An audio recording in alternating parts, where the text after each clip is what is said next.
Collegium system को लेकर केंद्र सरकार और सुप्रीम कोर्ट के बीच तीखी तकरार हो चुकी है। केंद्र सरकार कॉलेजियम सिस्टम को बदलना चाहती थी, लेकिन सुप्रीम कोर्ट इसे बरकरार रखने पर तुली थी।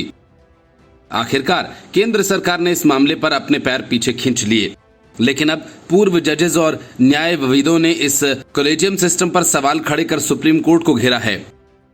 मामला ओडिशा हाई कोर्ट के चीफ जस्टिस एस मुरलीधर का है, जो 7 अगस्त को रिटायर हुए। इससे पहले वे Punjab and Haryana high court के दिल्ली उच्च न्यायालय के भी जस्टिस रहे हैं, लेकिन उन्हें सुप्रीम कोर्ट में मौका न मिलने पर न्यायिक जगत की हस्तियों ने सवाल उठाए हैं। जस्टिस मदन बी लोकुर, कानून के जानकार फली एस नरीमन और सीनियर वकील श्रीराम पांचू ने कॉलेजियम पर ही सवाल उठाते हुए पूछा कि आखिर जस्टिस मुरलीधर को सुप्रीम कोर्ट क्यों नहीं भेजा गया।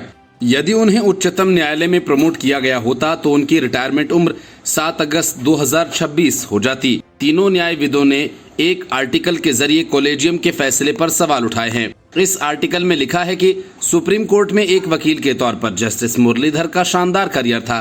क्रिमिनल जस्टिस सिस्टम की उन्हें गहरी समझ थी। दिल्ली यूनिवर्सिटी से पीएचडी करने वाले मुरलीधर को कानून की अच्छी अकादमिक समझ भी थी।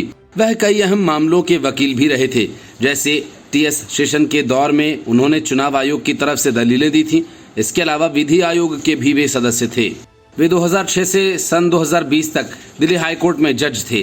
तीनों जानकारों ने लिखा कि जस्टिस मुरलीधर को क्रिमिनल जस्टिस की शानदार समझ थी। इसके बाद भी उन्हें सुप्रीम कोर्ट के लिए प्रमोट न किया जाना समझ से परे है। कॉलेजियम से सवाल, जस्टिस एस मुरलीधर को सुप्रीम कोर्ट क्यों नहीं भेजा? शीर्षक से लिखे आर्टिकल में पूर्व जस्टिस के फैसलों का जिक्र भी किया गया। इनमें से एक मामला दिल्ली में हुए दंगों को लेकर भी था, और इस मामले की सुनवाई करते हुए जस्टिस एस मुरलीधर राव ने कहा था कि यदि दिल्ली पुलिस ने भड़काऊ भाषणों के मामले में सही समय पर एक्शन लिया होता तो ये स्थिति नहीं बनती। इसके अलावा ओडिशा हाई कोर्ट में चीफ जस्टिस रहने के दौरान लाए गए बदलावों का भी जिक्र किया गया। लेख में कहा गया था कि आखिर इस शानदार जज को सुप्रीम कोर्ट क्यों नहीं भेजा गया, जिनकी योग्यता शानदार थी और उन्होंने अच्छे से अपने काम को अंजाम भी दिया था। आखिर उन्हें नजरअंदाज करने का क्या आधार था जब वह हर पैमाने पर खरा उतरते थे। Bureau report, news of India.